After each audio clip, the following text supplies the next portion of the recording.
Halo semua, selamat datang di podcast bersama kami di Diskusi Umum. Di sini kami akan membahas tentang hukum administrasi negara bersama saya Rama dan rekan-rekan saya yang bernama Ya, saya Rapip. Halo, saya senang bisa berbagi wawasan tentang topik yang sangat penting ini. Hai, saya Zulfikri. Semoga diskusi ini bermanfaat bagi semua pendengar. Halo, saya Ais. Yuk kita bahas hukum administrasi negara lebih dalam. Mari kita mulai dari yang dasar dulu, yaitu kewenangan dan penyelenggara pemerintah pusat. Apa sih yang dimaksud dengan kewenangan dalam konteks pemerintah pusat? Ya, saya ingin menjelaskan tentang kewenangan pemerintah pusat adalah hak atau otoritas yang dimiliki oleh pemerintah nasional untuk menetapkan kebijakan dan mengambil tindakan yang berlaku di seluruh wilayah Indonesia. Contohnya adalah kewenangan dalam bidang pertanahan, hubungan luar negeri, moneter, dan peradilan. Nah, baik, tadi rekan Rapip menjelaskan tentang apa itu pengertian kewenangan pemerintah pusat dan ada contohnya juga. Nah, di sini saya akan menjelaskan bahwa kewenangan ini diatur dalam Undang-Undang Dasar 1945 Ram. Nah, serta undang-undang terkait seperti UU nomor 23 tahun 2014 yang yaitu tentang pemerintahan daerah. Nah, di UU ini di dalamnya diatur pembagian antara pemerintahan pusat dan pemerintahan daerah, Pip. Nah, jadi pemerintah pusat itu memastikan menangani urusan yang bersifat nasional dan strategis gitu. Nah, selain itu, sebagai kepala pemerintahan pusat, Presiden bertindak sebagai pemimpin tertinggi. Dibantu oleh kementerian-kementerian yang bertugas melaksanakan kebijakan sesuai bidang masing-masing lembaga. Non-kementerian juga memainkan peran penting dalam mendukung pelaksanaan kewenangan pemerintahan pusat. Oh gitu ya, kewenangan penyelenggaraan pemerintah pusat tadi. Kita lanjut ke segmen yang kedua. Apa tuh, Ram? Selanjutnya kita bakal bahas bagaimana dengan perizinan. Kalau Perizinan ya. Oh. Mengapa perizinan menjadi bagian penting dari kewenangan pemerintah? Kenapa tuh, Ram? Ya. Coba Rapip Jadi menjawab. untuk perizinan itu salah satu bentuk kewenangan pemerintah dalam mengatur berbagai kegiatan di masyarakat agar sesuai dengan standar dan peraturan yang berlaku. Pemerintah mengeluarkan izin untuk menjamin bahwa suatu kegiatan memenuhi persyaratan tertentu seperti izin usaha, izin bangunan, atau izin lingkungan. Oh iya. Jadi tadi tuh contoh kegiatannya itu ada izin usaha ya, Pip ya? Ya. Izin usaha, izin bangunan Dan dan izin izin lingkungan. Oh ya 3 ya contohnya ya. Gitu. Nah, jadi pemerintah dengan memberikan izin itu berperan untuk menjaga kepentingan umum, keamanan dan lingkungan. Nah, tapi guys, proses perizinan ini harus dilakukan secara transparan dan adil agar tidak terjadi penyalahgunaan kewenangan gitu. Jadi harus transparan. Pentingnya perizinan dalam hukum administrasi negara juga terkait dengan asas pemerintahan yang baik seperti asas keterbukaan dan asas kepastian hukum yang memastikan bahwa perizinan dijalankan secara profesional dan adil. Lanjut ke segmen ketiga, Rama. Kalau begitu kita bakal bahas yang ketiga. Kita bakal bahas tindakan dan kewenangan pemerintah secara lebih luas. Wow, apa Oke. tuh? Apa saja asas-asas pemerintah yang baik dan harus dipatuhi? Ya, itu untuk asas-asas pemerintah yang baik meliputi asas legalitas, asas kepastian hukum, asas keterbukaan, asas dan profesionalitas, dan asas akuntabilitas. Misalnya, asas legalitas berarti setiap tindakan pemerintahan harus memiliki dasar hukum yang sah. Tidak boleh sewenang-wenang. Oke. Jadi Pip, kalau misalnya nih ada pejabat atau aparat yang tindakannya itu sewenang-wenang, berarti itu udah melanggar asas legalitas ya? Ya, itu melanggar. Melanggar ya. Nah, kemudian nih saya akan menjelaskan asas kepastian hukum yang tadi sudah disebutkan oleh rekan Rapip. Nah, asas kepastian hukum itu menjamin bahwa keputusan pemerintah tidak boleh berubah-ubah. Nah, sehingga masyarakat bisa merasa aman dan percaya pada pemerintah. Jadi kan kalau misalnya Ais nih pemerintah asalnya membuat keputusan A, tiba-tiba waktu AIS mau jalanin, tiba-tiba berubah lagi jadi B. Gimana sih rasanya Is kalau kayak gitu? Ya pasti nggak percaya ya? Iya. Nggak percaya. Nah, makanya asas kepastian hukum ini sangat penting karena dapat menimbulkan rasa aman dan percaya pada pemerintah. Nah, selanjutnya itu ada asas keterbukaan.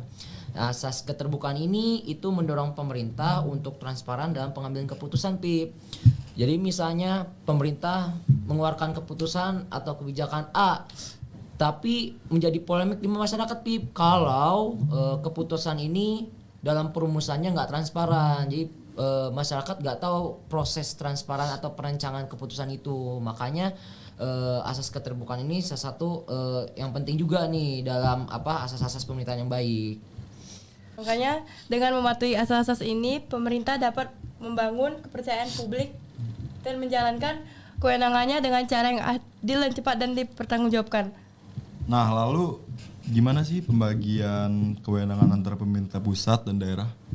Ya, untuk pembagian kewenangan diatur itu berdasarkan asas desentralisasi, di mana daerah diberikan kewenangan untuk mengatur urusan-urusan yang bersifat lokal. Namun ada beberapa urusan yang tetap menjadi kewenangan pusat seperti pertahanan, moneter, dan hubungan luar negeri. Oh, gitu.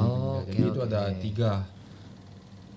Nah, berarti kalau asas desentralisasi berarti kayak pemerintahan daerah kayak provinsi, kabupaten atau kota gitu ya. Nah, masuk.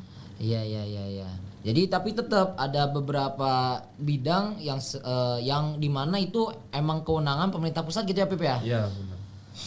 Nah, jadi daerah memiliki kewenangan untuk mengelola pendidikan, kesehatan, dan layanan publiknya. Tetapi harus tetap mengikuti standar yang ditetapkan oleh pemerintah pusat, Ram. Nah, hal ini memastikan bahwa semua layanan tetap berkualitas dan merata. Jadi di sini tuh misalnya pemerintah daerah provinsi A mengeluarkan kebijakan pendidikan tipe A misalnya, tapi itu tuh tetap dia melihat ke kebijakan pemerintahan pusat. Jadi walaupun diberikan kebebasan dalam mengatur daerahnya, tapi tetap harus sesuai dengan standar pemerintah pusat, Ram, Pip. Jadi gitu nggak semena-mena pemerintah daerah pun. Nah, selain itu, pemerintah pusat masih memiliki peran pembinaan dan pengawasan agar kebijakan daerah sejalan dengan kepentingan nasional. Selanjutnya adalah segmen kelima, yaitu aparatur sipil negara. ASN nih, kita kan sering dengernya ASN nih, ya kan? Sekarang kita bakal bicara tentang ASN. Iya, apa ya kan? Ya kan? Betul. Apa sih peran penting ASN dalam hukum administrasi negara ini? Ya, untuk aparatur sipil negara itu atau ASN, itu pegawai yang bekerja di instansi pemerintahan untuk menjalankan tugas-tugas administratif dan memberikan pelayanan publik. ASN diatur oleh Undang-Undang Nomor 5 Tahun 2014 tentang ASN yang menegaskan peran mereka sebagai pelayanan masyarakat dan pelaksanaan kebijakan publik. Nah, tapi ngomong-ngomong kita juga kan sebagai taruna ya, calon ASN ya, ke depannya ya. Calon pelayan masyarakat, public services. Berapa tahun lagi itu kira-kira? Berapa tahun lagi 2 ya? tahun lagi. 2 tahun lagi. Amin ya kan, lancar luncur ke depannya guys.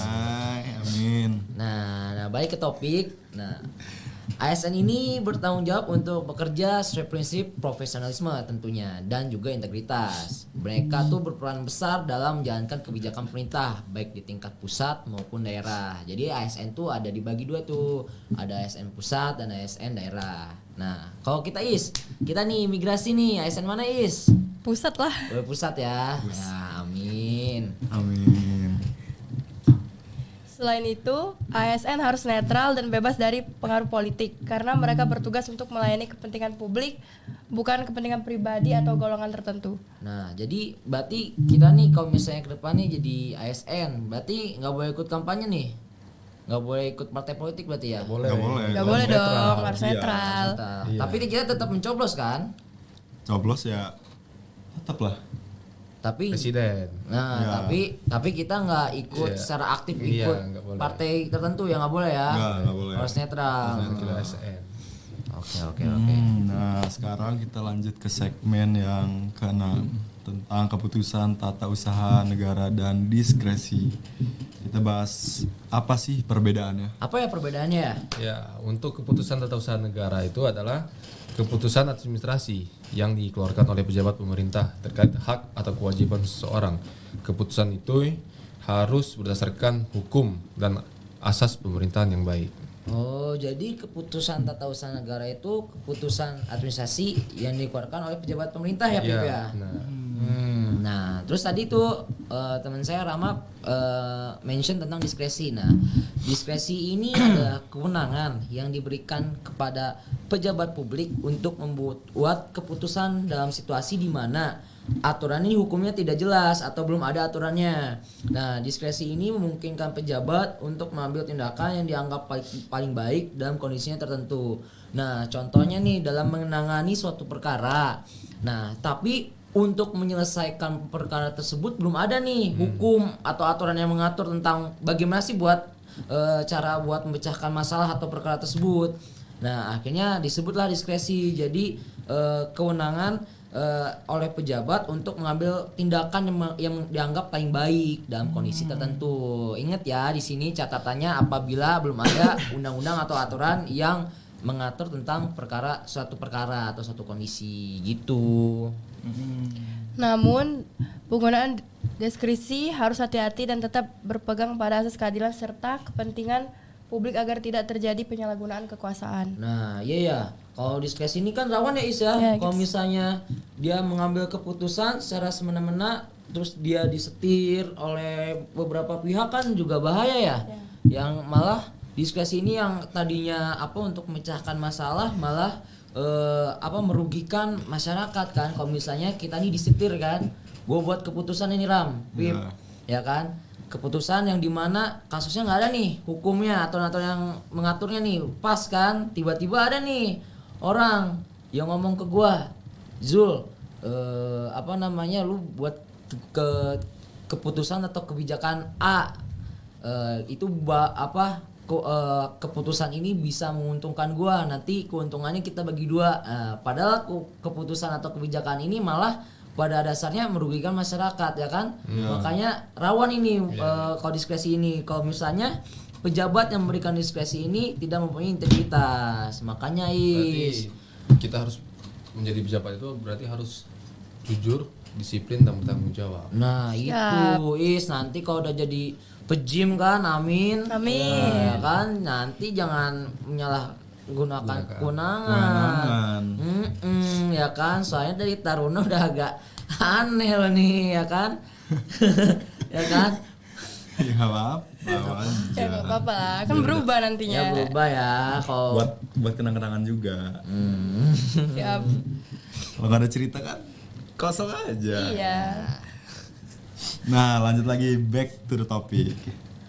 apa tuh segmen selanjutnya? Segmen selanjutnya yang ketujuh yaitu peradilan tata usaha negara. Apa perannya peradilan tata usaha negara ini dalam hukum administrasi negara? Gimana tuh Pip? Ya, Menurut untuk lo, peran Pip? peradilan tata usaha negara atau PETUN itu untuk menangani sengketa yang muncul dari keputusan atau tindakan administrasi pemerintah.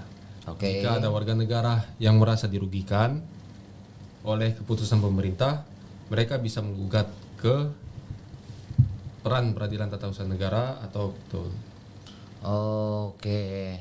Jadi misalnya ada keputusan nih pemerintah, gue yang jadi masyarakat, gue merasa dirugikan nih. Jadi kita bisa nih Bisa menggugat pemerintah bisa. Ya. Jadi berarti di sini PT UN bertindak sebagai lembaga yang menjaga keadilan dalam hubungan antara pemerintah dan masyarakat dong ya. Jadi kayak apa sih penyalurnya gitu ya PT UN ya? Oke. Nah, jadi di sini nih PT UN berarti bisa memeriksa, meninjau atau membatalkan keputusan pemerintah yang dianggap merugikan warga ya. Oke. PT UN juga. Selain itu, fungsi PT UN sangat penting dalam melindungi hak masyarakat dan memastikan agar pemerintah menjalankan kewenangannya secara bertanggung jawab. Oh, jelas ya, Ram ya. Iya. Sangat penting melindungi hak-hak masyarakat. Kalau misalnya kita nih nggak ada PT UN, jadi kalau masyarakat merasa dirugikan, nggak tahu dong mau lapor atau membuat ke siapa ya. Kalau nggak ada PT UN, makanya PT UN ini sangat penting dalam melindungi hak-hak masyarakat gitu. Jadi istilahnya PT UN ini jadi bentengnya gitu ya bagi masyarakat. Tameng. Iya. Gitu. Agak pusing juga ya kalau dipikir-pikir PT UN ini kalau nggak ada ya kan. Kalau nggak ada, Aduh, Gimana bubar. Kalau nggak ada PT UN ya pejabatnya makin sewenang-wenang aja lah membuat keputusan atau kebijakannya sesukanya kan ya. Nah ini nih tadi kan bahas PT UN nih. Selanjutnya segmen apa Ram? segmen sanksi dalam hukum administrasi negara. Nah, Nah, kita di bahas sanksinya HAN nih. ini sanksinya ini ada beberapa nih. Jadi yang pengen gue tanyain tuh apa aja nih sanksi yang diberikan dalam hukum administrasi negara? Ya, untuk Gimana, sanksi dalam hukum administrasi negara itu bisa berupa sanksi administratif seperti pencabutan izin, denda administratif atau pembekuan kegiatan usaha. Sanksi ini bertujuan untuk mengendalikan dan menegakkan kepatuhan terhadap peraturan. Oh, jadi buat jerah juga ya sanksinya ya? Jadi ini ibaratnya buat efek jerah. Oh, oke. Nah, ini kan apa tadi yang sanksi yang lu sebutin tadi itu ada sanksi apa aja, Pip? Pencabutan izin ya? Iya. Denda administratif atau pembekuan kegiatan usaha. Nah, itu kan untuk diberikannya kepada masyarakat. Nah, gua mau jelasin nih, ada juga sanksi atau teguran yang diberikan kepada pejabat pemerintah atau ASN yang apabila melakukan pelanggaran. Nah, jika pelanggarannya berat, itu bisa dikenakan sanksi yang lebih serius seperti pemecatan apabila si pejabat ini terbukti melakukan teguran atau melakukan pelanggaran gitu. Selanjutnya, tujuan sanksi administratif adalah untuk mencegah pelanggaran di masa depan dan memastikan bahwa pemerintah menjalankan kewajiban sesuai dengan aturan hukum. Nah, iya, benar nih sesuai yang dikatakan sama rekan Rapip. Jadi kalau melanggar langsung dipecat. Iya, jadi biar ada ini loh jadi sanksi ini tuh bertujuan untuk apa? Misalnya pejabat yang nakal nih, Ram nih, kayak lu kan agak nakal nih kan. Ya. Tipis tapi. Nakal gimana dulu ini? Jadi fungsinya sanksi ini buat misalnya pejabat-pejabat yang nakal-nakal ini mikir nih 2 kali kalau melakukan tindakan yang pelanggaran. Aduh, kalau gua buat ini ya kan kebijakan ini atau tindakan yang melanggar aturan, gua kena sanksi ini. Jadi dia tuh mikir-mikir gitu. Tapi di satu sisi kalau sanksi ini penerapannya pada implementasinya Pip itu tidak tegas juga tetap aja sih pejabat menurut gua bakal tetap melakukan pelanggaran kalau misalnya nggak tegas ya. Gitu. Jadi harus dicari gimana biar pejabat-pejabat ini jerah gitu loh. Iya. Jadi kayak kalau misalkan udah parah banget, udah berat banget ya kan, itu dipecat aja lah dah. Pecat kan tadi sempet tuh disebutin pecat ya, pemecatan ya. Pemecatan. Iya. Itu sih kalau kata. Oke. Kayak pembahasan kita ini udah dalam banget ya. dalam banget. Buset, udah kayak ini ya ngurus negara ya, udah Iya. kayak presiden nih Udah omongannya. kayak apa? Kabinet Merah Putih. Kabinet merah putih nih. Buset. Iya. Konferensi meja bundar. Iya. Tapi ini kotak nih. Kotak ini. masuk. Jadi kita nih udah berbicara dari tadi itu udah bagi informasi lah pada kawan-kawan yang di luar sana. Semoga podcast ini bantu kawan-kawan yang dengar di luar sana untuk secara mendalam lebih memahami hukum administrasi negara. Ya, terima kasih sudah mendengarkan podcast dan sampai jumpa di episode selanjutnya. Emang ada? Emang ada. Enggak tahu. Harus dibuat tapi sih. Harus dibuat. Ya kan? Part 2. Nah, kayak kalau ngobrol-ngobrol kayak gini tuh penting loh buat negara. Iya. Kan? Kita kan sebagai abdi negara nih. Ya, aduh, abdi negara iya Penerus Bang bangsa. Dul. Penerus bangsa. Siap. Iya kan? Konferensi meja kotak. Ya daripada ya kan nongkrong di luar bahas yang ngalur ngidul ya Mending kan main bahas game, ginian kan? mending ya bahas gini lah ya. Nongkrong di warung tuh. Ya Itu lebih- nggak jadi kita nongkrong di warung. Nggak jadi ya? Nggak jadi kan ya nongkrong di warung ya. Gimana soalnya kita jadi abdi negara dong. Abdi pendidikan negara, ya terus. kan? Iya. Pembahasannya berat ya kan? Selama nongkrong di warung itu kayak gak ada waktu ya. Nggak ada waktu Iya. ya. Waktu itu sempet ya ngobrol di warung itu ya. Cuy gimana nih baik giat ya. Namanya kita Runa. Siap. Iya iya iya. Jadi daripada yang kayak gitu ya mending kita ngobrol di sini aja ya yang berbobot isinya ya kan. Iya. Mungkin dari saya singkat saja bagi pendengar yang berada di luar sana tetap semangat belajar dan sampai jumpa. Saya juga mengucapkan sampai jumpa di diskusi hukum selanjutnya. Bye. Dan Bye. Rais nih gimana coba ceritain Tapi apa? Tapi apa nih? Tadi apa? tapi aku dipromoli. Hah? Enggak. Nah tadi kan sempet siapa tuh yang mention apa namanya pembagian kewenangan pemerintah pusat dan daerah tuh kan Rapip tuh sempet mention kan pertahanan, moneter dan hubungan luar negeri. Nah tadi gue juga sempet ngomong nih Ram tentang kalau daerah itu mengelola pendidikan salah satunya nih. Nah kalau gue nih off topic, kalau di gue nih pendidikannya di kota gue. Gua Subang. Iya di Subang, Nah, ya, Subang ini. Subang. Full day school yang sekolahnya itu Dari pagi sampai sore. lagi sampai sore. Ay. Nah, kalau lu di gimana? Kalau di lu dulu nih Ram, lu Kalau gimana nih? Lampung nih, gimana, kalau Lampung? Nah, Kalau Lampung dari pagi. Jadi gue dulu dari SMP mulai dari pagi sampai sore itu dari SMP. Dari gue kelas 7. Jadi dari pagi tuh masuk tuh jam 7, pulang tuh jam 4 sore. coba. Itu berarti full day itu. Full day, full Dari day school.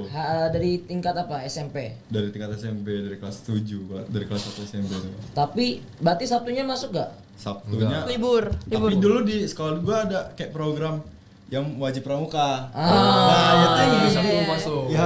Iya udah masuk. itu, Nah. itu yang menurut gue kayak ditipu gitu loh. Oh, oke. Dibilang kalau nggak pramuka nggak ada kelas. Ya. Nah. Nggak ada Kebetulan berkacu, juga nih. nggak ada berkacu juga. Nah ini, Iya. ini kan Ais sama Rapip nih satu daerah nih, sama-sama di Palembang kan. Coba kode sekolah Ais nih gimana? Coba ceritain. Tapi Apa? Tapi apa nih? Tadi apa? nih?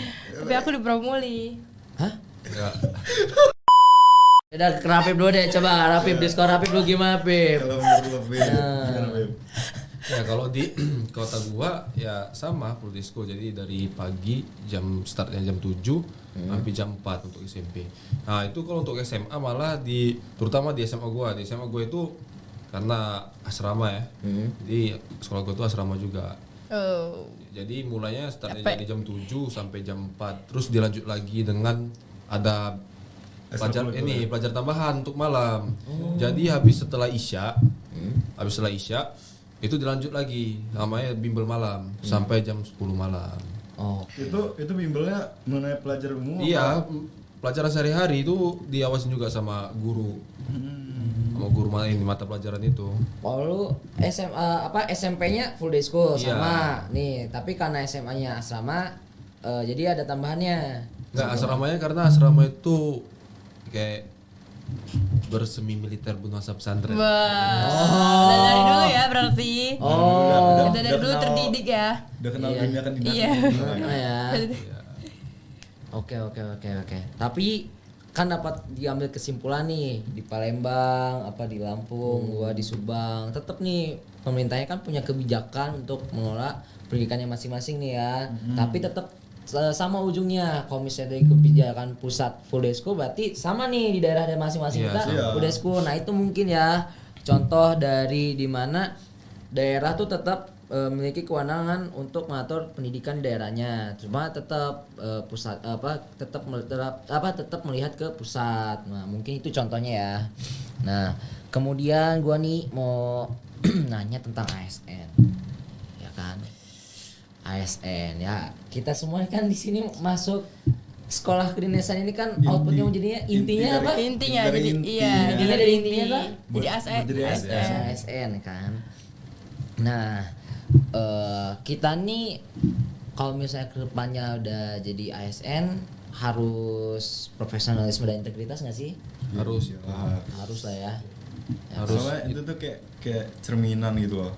Oh, iya. Cerminan buat dasar kita jadi ASN tuh harus punya jiwa integritas dan Profesionalisme. ya kan. Ya untuk integritas sendiri itu ya harus memiliki jiwa jujur, ya disiplin, dan tanggung jawab. Oh iya. Ngomong-ngomong gitu jadi ingat ini Panca Prasetya Korpri. Yang selalu di pengucapan terus ya. Enggak itulah ya. ASN. Nah, tapi kalau dari ASN ini kan di luar kita harus profesional dan berintegritas ya, kita juga harus tetap netral ya. Harus tetap netral. Jangan sampai lu ada pilkada nih ada Ya, pemilu, ikut kampanye itu aduh, nanti kan kalau dilihat halayak umum, wih Ais ternyata jadi ini tim suksesnya paslon nomor 1 padahal dia ASN. Oh jangan sampai Jadi gitu. nggak boleh ya? Nggak boleh, harus netral. Karena kita kan bagian dari pegawai pemerintah ya kan kalau pemilu kan untuk memilih pimpinan di pemerintah. Nah kita kan nggak boleh memihak salah satu pihak gitu, jangan sampai ya Isya. Ya. Awas lo nanti bubar nanti. Terus tadi di luar ASN, terus pembagian kewenangan pemerintah pusat dan daerah, gue mau bahas tentang apa ya? Tadi itu tentang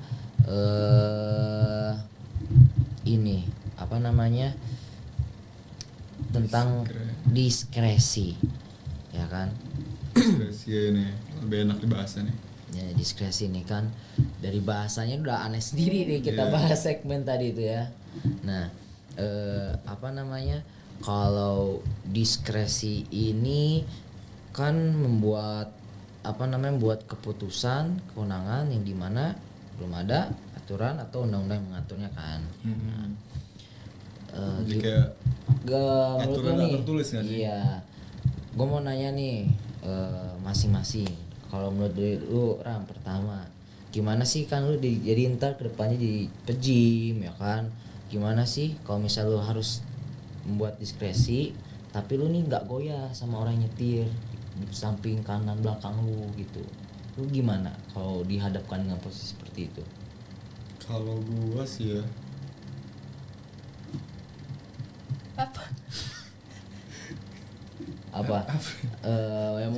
ya mungkin lu biar nggak disetir, lu ingat lagi ya mungkin sama sanksi-sanksi ya, lu jadi ini dikat aja anjing. Nah, dikat ya udahlah ganti berarti kan. Lu tanya. Kita langsung simpul aja. Iya Udah kesimpulan ya.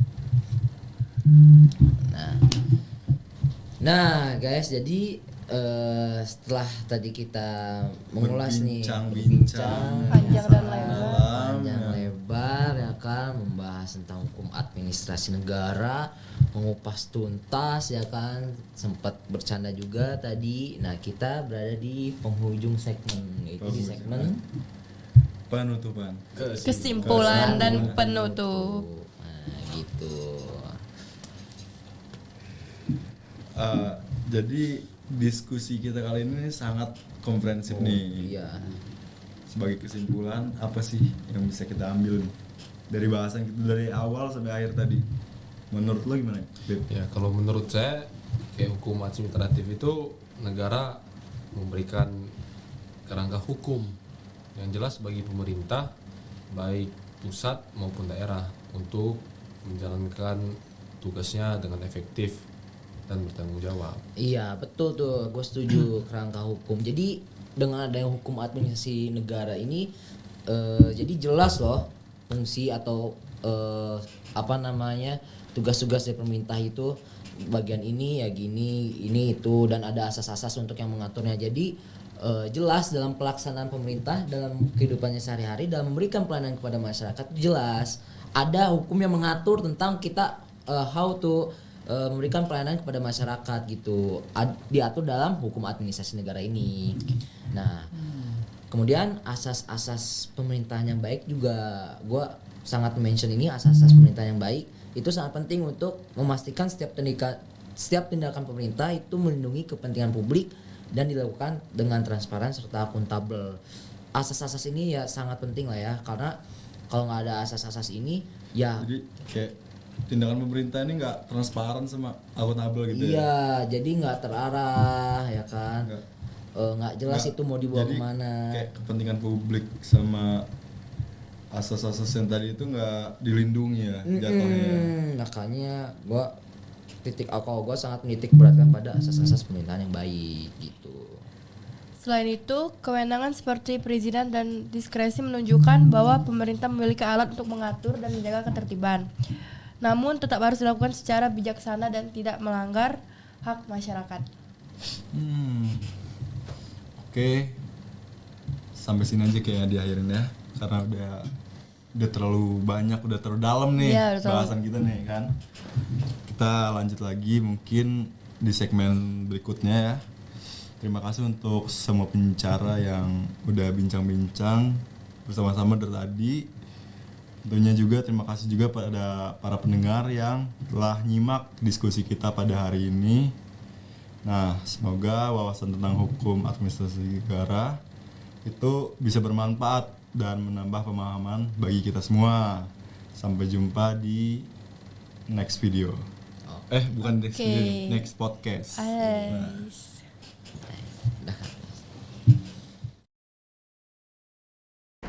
Halo semua, kembali lagi. Isi dulu.